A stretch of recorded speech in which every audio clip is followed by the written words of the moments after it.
Umlando ngesibongo sakwaNdlovu. Ukufika kwabantu bakwaNdlovu bafika ngesikhathi kusabusa inkosi uShaka. Umlando usitshela ukuthi inkosi uShaka yayihamba ihlasela izizwe ngezizwe azinqobe bese eyazihlanganisa zibe isizwe esisodwa. Umlando uthi-ke wehluleka ukuhlanganisa amaZulu nabeSuthu. Wayeshawa into eyodwa njalo uma efika entabeni kwakunenkungu. Wabe-ke eseqoqa amabutho akhe wabanikeza umyalelo wokuthi uma ngabe bathola noma oyedwa wabeSuthu abombamba bangambulali bese bemletha kuye khona ezoke bambuze ukuthi iphi inyanga yabeSuthu. Uma kwenzeka amabutho ethola inyanga uqobo lwayo ukhokhovula bangalinge bambulala nangempela bamthola bandla umSuthu bathi ukumjezisa kancane waze wayikhomba inyanga yabeSuthu lapho yayicashe khona. Bayithola emgedeni ihleli babuya nayo-ke le nyanga. Igama lalokhokhovula kwakunguKlo phecelezi Ndlovu ngesiZulu, lo owayedidiyela amakhubalo anzima abeSuthu. Amabutho kaShaka ayengababoni nhlobo abeSuthu uma bezokhalelwa impi iphisele. Kodwa abeSuthu babe babona bavele bame phezulu entabeni baginqe amatshe afe amabutho kaShaka.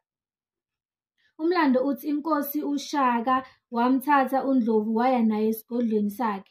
Wabe esethi akakhiphe lo muthi wenkungu. Ngempela wamnika uNdlovu umuthi wenkungu. Kwahamba isikhathi uShaka wamzamela intombi ngoba wayesefa uNdlovu umzwangedwa. Kuthiwa-ke wamnikeza intombi eyayisikhulile. Umlando uthi le ntombi yayisikhulile ngethambo impela futhi kukholakala ukuthi yayingakaze imthole umuntu wesilisa. Kwakusoleka nokuthi ikhubazekile kancane. Intombi yahlala-ke noNdlovu yaze yakhulelwa bathola ingane yomfana. Ahamba amabutho esiyobikela inkosi uShaka ukuthi uNdlovu usethole ingane.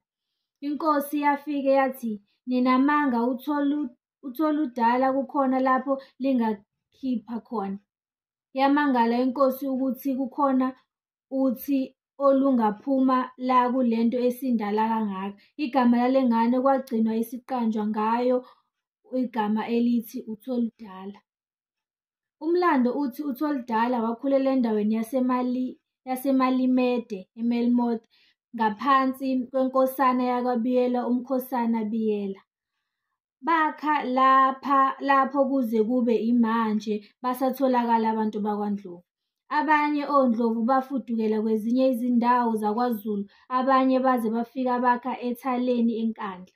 Abafika eNkandla bafika sebeholwa inkosi uMponga kaZingelwayo. Kuthiwa isizwe sakwaNdlovu kwakuyisizwe sasingezwani nomsindo kanye nezimpi. Bafika bakhelana ngokuthula nezinye izizwe ezazakhe khona eNkandla. AbakwaNdlovu baqala bakhelana nesizwe sasemachunwini khona ethaleni. Ngalesikhathi uShaka eshakazisa izizwe ngenhloso yokubumba isizwe esisodwa, ngaleyo nkathi uMpongo kanye nabanye bakwaNdlovu babekhonza iLembe. Inkosi uMacingwane kaJana wasechunwini kanye nenkosi uNgoza Mthembu benqaba ngoba bathi ngeke bakhonze umfana ngoba bona bawontanga benkosi uSenzangakhona uyise wenkosi uShaka.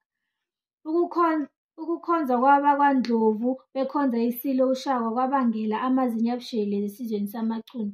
Inkosi-ke uMacingwane yayithi uma ihlangene nesizwe sayo isitshela ukuthi inkosi uMpongo kaZingelwayo iyathakatha.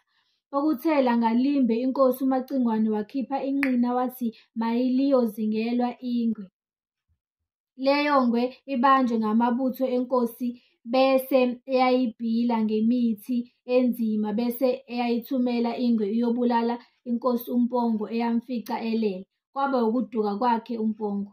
Ukubulawa kwenkosi uMpongo kanje kwasithukuthelisa kakhulu isilo uShaka bese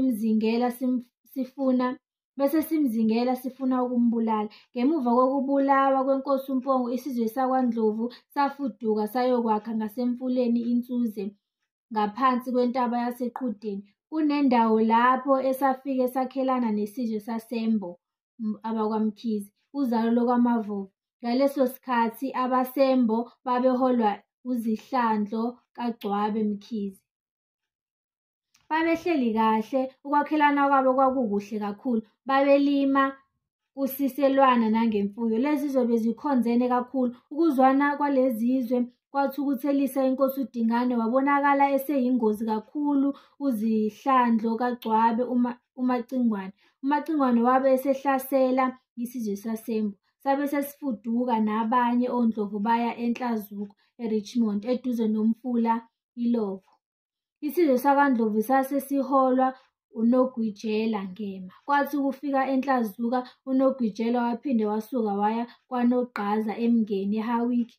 UMpongo ngenxa yamandla akhe nobuchule nokuhlakanipha wabe ebizwa ngoMandlezizwe. Bathi unguboya benyathi buyasonga bube busombuluka. Siyabonga-ke, siphinde futhi sibonane komunye umlando olandelayo. Makhaya nolistika. Izibongo zakwaNdlovu. Ndlovu, Gatsheni, boya benyathi busombuluka. Pongo kazingelwayo. Nina bakwaNdlovu zidle ekhaya ngokwesifela belusi. Zaze zeluswa yintombi uDemazane. Nina bakwakhumbula amagwala.